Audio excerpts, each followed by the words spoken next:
Hello everyone, welcome back to another episode of r/slash Tales from Call Centers. In today's episode, a scam that shook me to the core. And those extra 7 minutes are worth less than 1 Brazilian real. I wish somebody told me how boring this job is if there is nothing to do. Before we get started, make sure to subscribe so you will never miss a video. So let's get started. A scam that shook me to the core. So, as I work for a bank, I get a lot of scam calls. I got told if I give them £500 they'll start my modeling career. I thought this was the deposit for a flat rental, that sort of thing. But I got one today that was different. An old woman, 65, comes through, voice shaking. She tells me I got a call from broadband company, saying that foreign hackers had compromised my IP address to hack my computer, and that to fix it I have to download this program. So at this point I'm thinking, I see where this is going, remote access scam. But no. So of course she installed it and logged into her digital banking, but instead of accessing it, they took a screenshot, and when they tried to bill her for the services they apparently accidentally deposited £20,000 into her account.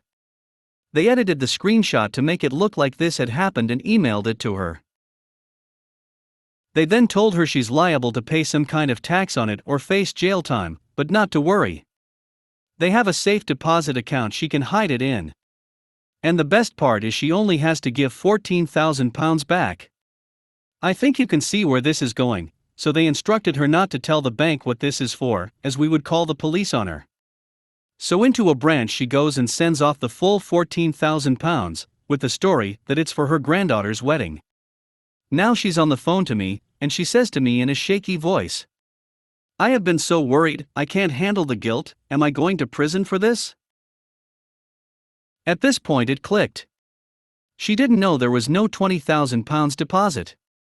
This poor woman has been scammed out of £14,000, and she has absolutely no idea. And now I have to break the news to her. How on earth do you do that? I had to tell this poor woman that there was no deposit, and that was £14,000 of her own money she sent off. And let me tell you, I have never heard a human being make those noises in my life. I've never heard such a deep, hurt, wailing coming out of someone. I started to tear up at this point as I had to tell her all I can do is call fraud and see what they can do. Now this is where things get better. The advisor in the branch smelled a rat and pended the payment in such a way that it looked like it had gone, but it didn't actually. So the payment was declined and she got it back, thankfully. I had never been so relieved in all my days. She cried even harder when I gave her the good news. I know this story has a kind of happy ending, but I've been so shaken up by it. I've never had to deliver such painful news in my life, and I've never heard a complete stranger get that broken in front of me. It was difficult, it's been messing me up since it happened. How could someone do this to someone? Thanks for reading, really had to get this off my chest, heaviest call I've ever taken. And those extra 7 minutes are worth less than 1 Brazilian real. English is not my first language, formatting will be wrong because I'm typing it on my phone, yada yada. Also, this crap just happened less than 3 hours ago, and I'm really mad about it, so I'm not gonna look up the proper English terms for the things I'm going to describe. Feel free to correct me in the comments. I obviously work in a call center for a phone operator in my country. I basically call customers, more like, the system calls them and directs me the ones that picked up, whose discounts are about to end, and renew them for 12 months again. The discounts have loyalty, which means you get a fine if you cancel your service package before it expires. Some little translations you may need before reading the text from now on. CPF, Brazil's equivalent of SSN. We ask clients their 3 initial numbers, it's a total of 11, to verify they're the ones who signed the contract, because if they aren't then it's a fraud and we're screwed. Our $54.99, this specific package's price. Something like $10–12, it depends on the day really, but $1 is almost equal to 5 Brazilian reals. Expiration date, the client themselves pick until when they can pay their phone bill. It can be day 1, 5, 7, 10, 12, 15, or 20. It has direct correlation to when the package is renewed every month. It usually renews around 10 days before the ED. Percentage discount. You know when you call customer service to cancel something and they do all they can to convince you to stay. Yeah, that discount is one of their ways of retaining clients. And then the system calls them a couple months later, so we offer them loyalty, and they're stuck LOL. Central. The people that pick up calls from customers that might be waiting for hours. Active contact.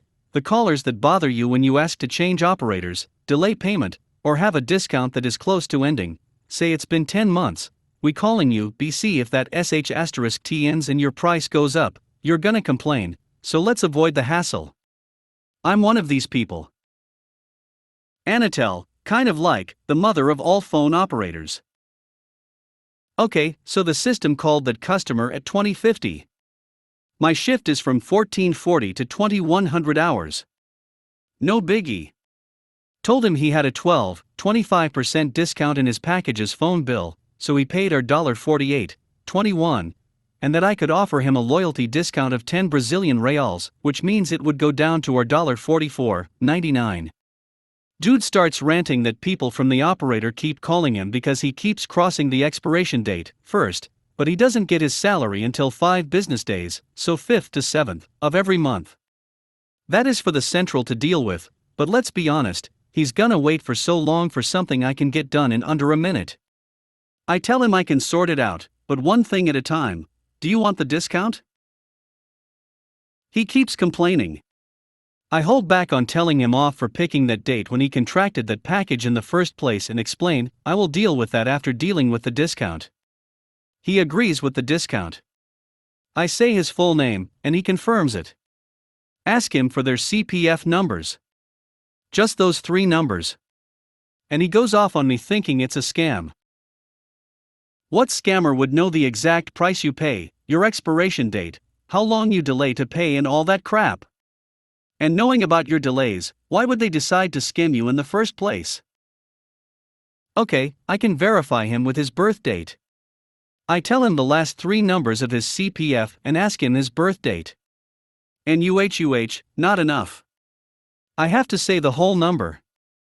But I can't pull the same "what if you're a scammer" thing on him. It's against our rules, and at this point I'm getting impatient, so I tell him. He says it's wrong. What do you mean, wrong? I ask politely. It's wrong, he says in a condescending tone. Okay, what numbers did I say wrong? Hang on, I'll get the document. This guy did not memorize his CPF, but had the nerve to say it was wrong. And couldn't bother to bring his phone with him. He made me wait for 3 minutes. Then he comes back. Say it again. I repeat the exact same number I said before. Okay, it's correct. Can you tell me when is your birthday now? Still trying to be polite. He says it, but in a Karenish obnoxious tone. What was that for? Was he still worried about giving his birth date to a scammer who had his whole CPF? I proceed to renew his discount. And during the whole time, he is complaining about how it increased in price, and how it isn't fair that we increase it even more if he delays payment if we know no one get paid in the first of every month.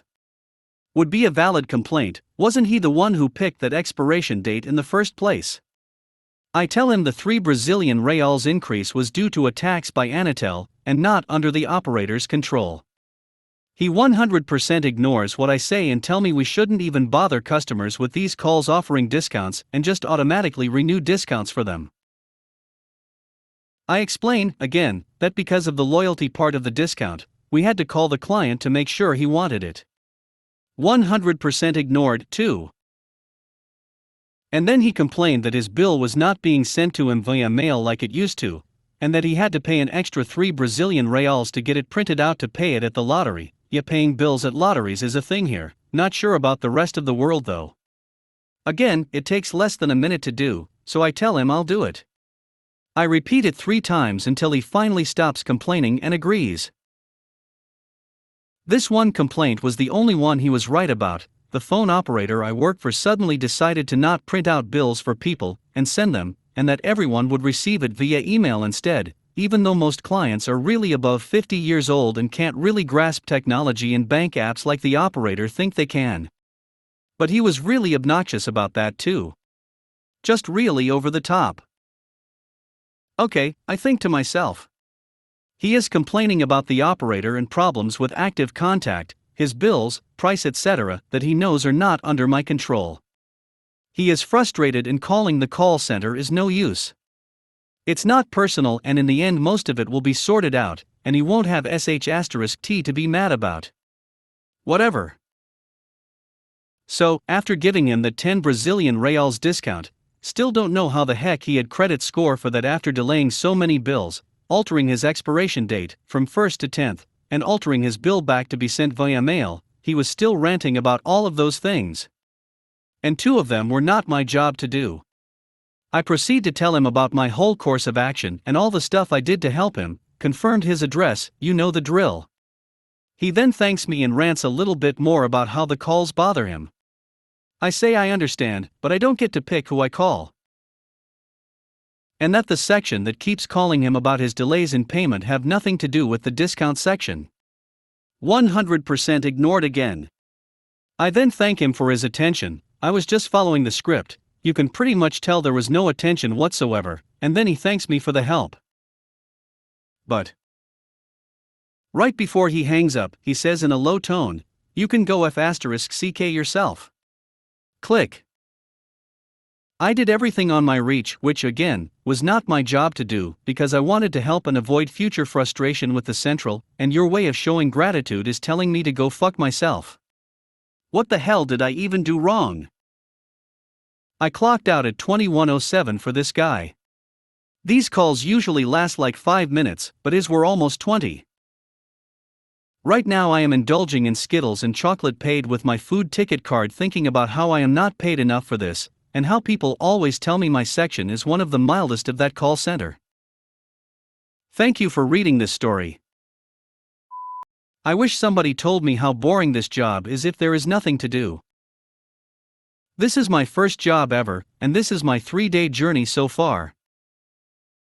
For 2 shifts in a row, 9 hours each graveyard, we did absolutely jack sh*t. Even though it's still on a training period. Every time I hear call center agents tell stories of days with no calls or blessings and something to look forward to.